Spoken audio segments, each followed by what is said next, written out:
روسیې د افغانستان په صادراتي محصولاتو ترجیحي تعرفه بخښلې ده. په سلامونه مو هرکلی کوم. که غواړئ چې بشپړ معلومات ترلاسه کړئ نو تر پایه راسره اوسئ.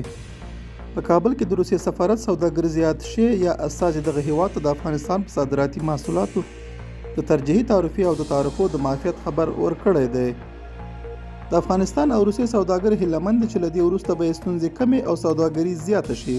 هغه څه چې د روسیې د سفارت استازي هم په دې برخه کې د نورې ډېرې همکارۍ ژمنه کړې ده. په ورته وخت کې د روسیې ولسمشر ولادیمیر پوتین وایي امریکا او متحدان باید افغانستان په خپلو پښو ودروي.